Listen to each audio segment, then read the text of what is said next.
You're listening to Fight Night Extra on talkSPORT 2 with me, Gareth A, and him, Barry Jones, the former world champion. Barry, we've just done heavyweights. Let's look at our fight wish list for 2024. We talked about our favourite fighters from 2023, those that deserve great credit. Terence Crawford, Devin Haney, Naoya Inoue. I want to throw in there, by the way, we didn't mention him earlier, Lee Wood in the UK. What a comeback against Mauricio Lara, and what a brilliant performance against Josh Warrington.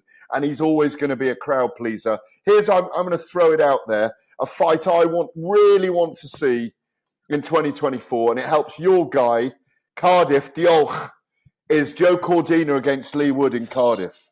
Come on, we've got to have that one, haven't we? I'd love to see it, but if Lee Wood boxes Joe Cordina, it's in Nottingham. 100 million % it's going to be in Nottingham. But I'd love to see that fight. For two fights. Two fights. One in Cardiff, one in Nottingham. It would be amazing. And they'd be really good fights to watch as well. I think Cordina goes in a favour because he's naturally bigger. Cordina's a lightweight masquerading as a super featherweight. That's the truth of it. And Lee Wood's been a super featherweight masquerading as a featherweight. So they sort of meet in the middle. I'm talking about what fight I'd like to see. And I broke it down to this list here. You can see it. No one else can see it. I got a massive list of fights I'd like to see. I don't know where I start. Come on, throw them at me and I'll comment. Go through all of them and Terence I'll comment. Crawford versus Jaron Ennis. I think Jaron Ennis is going to be the future of the welterweight division, but I'd like to see that now. And if you can't get that, and Crawford moves up to light middle, super welterweight, I'd like to see Crawford versus Tim Tszyu. Costa Tszyu's son, who's been tremendous. Like middle, super welterweight. Sorry, I'm an old man. Now, super welterweight. That's the fight I'd like to see. Canelo versus Benavidez. That also. David Benavidez has been a monster now, and Canelo. The timing could be right there. There's an old Mexican world title fight. That'd be great to see. Taylor Cameron 3 or Taylor Serrano 2. Either one. Once Katie Taylor's in the one corner, we're looking for a good fight. Haney versus Teofimo Lopez. Now you can put Devin Haney with a group of fighters in that way, around lightweight to super lightweight. But I'd like to see him and Teofimo Lopez because the unorthodox of Lopez would cause Haney loads of trouble. And Haney could dictate the order with his jab. Clearly one of the best fighters on the planet. Inoue versus Akhmadaliev. Now that's a fight. If Inoue going up maybe the featherweight, Akhmadaliev going up the featherweight as well maybe. And I think them two would be an absolute war. Of course, he boxed Tapales recently who beat Akhmadaliev in a very close fight. But I think that fight stylistically would be great. Maybe the best fight for me, because I am a little bit biased, would be Francisco Estrada versus Jesse Bam Rodriguez, the guy who just beat Sonny. Bam my favourite fighters in recent recent years, Bam, and I think them two, a great Mexican and a guy with a Mexican heritage going off would be a fight for the ages. There's many more, Gareth, but I'm going to stop there. Absolutely. Well, they're all brilliant fights. No, I'd like to add to a couple of those. I don't mind seeing a rematch between Terence Crawford and Errol Spence at light middleweight, as we call it, 154 pounds. There's still enough juice in that to see if Spence could do it at 154 for me. If Artur Beterbiev beats Callum Smith next week, and I have the pleasure of being ringside for what I think is going to be an amazing fight in Quebec City. I've never been there for boxing before, but I've been there for MMA. It's a real fight town as well. There's more likely to be snow down. You put the boots on. Everybody goes. They're all in big coats. It's going to be a cracking fight, that. I just think Beterbiev, 19 wins, 19 knockouts, even though he's 38 and Callum hasn't fought for 17 months, I think we're going to get a blockbuster because I think Callum has grown into 175 from being the number one at 168 till he lost to Canelo. I do want to see the Brit guy do well, the Liverpudlian, the four Liverpudlian Beatles do so well, but I would like to see Beterbiev and Bivol this year at some point fight each other, even if one of them's lost, because I think that it's an irresistible force against an immovable object. Two technically proficient guys, Beterbiev a monster with his hands as the fight goes on, and Bivol, I think I said it earlier, like Crawford, so technically efficient. That's one. I think that's one for the purists in lots of ways. Yeah, no, it really is, because Bivol is just fantastic, and also Bivol is fantastic. Who he didn't show it against Lyndon Arthur so much, but he did against Ramirez and certainly against Canelo. goes through the gears a little bit quicker than and more efficient than he used to. Usually he would rely on just, if he's winning the fight, he coasts.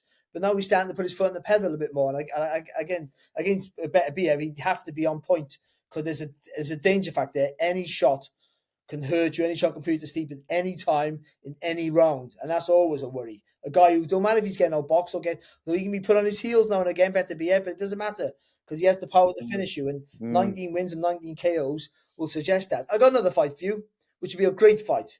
I'm not sure if it could be made, though. Gervonta Davis versus Shakur Stevenson at lightweight. That is. It's not time. It's not time yet. That's a 2025 fight for me because it's a bit like you could make Devin Haney now and Shakur Stevenson, and that'd be a super fight. But what's going to happen, and you've seen this, because Devin Haney, just to attest to what you were saying about the Lopez fight, I think we are seeing the beginning of his climb in greatness.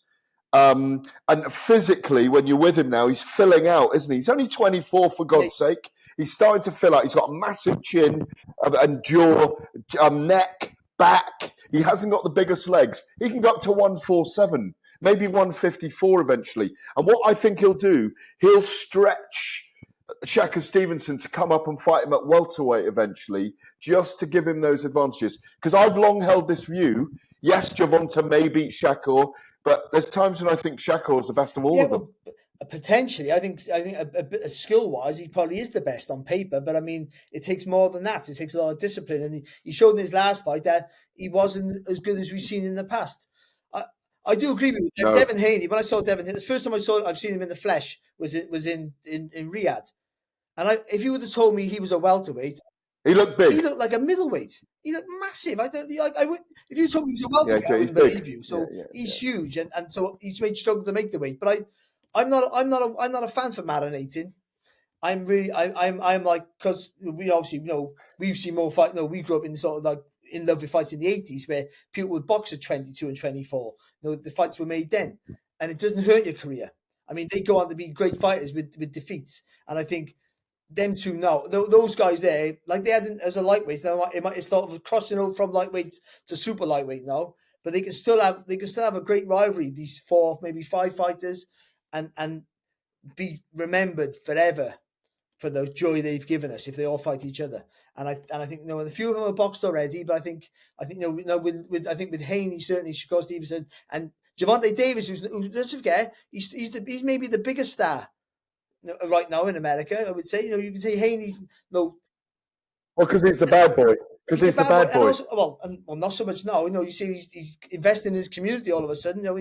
He just changed faiths as well. So he's maybe looking to be seen as a better person. But either way, he's the one who's had the bigger pay-per-view sales on paper. He's the one who's maybe demanding the more money.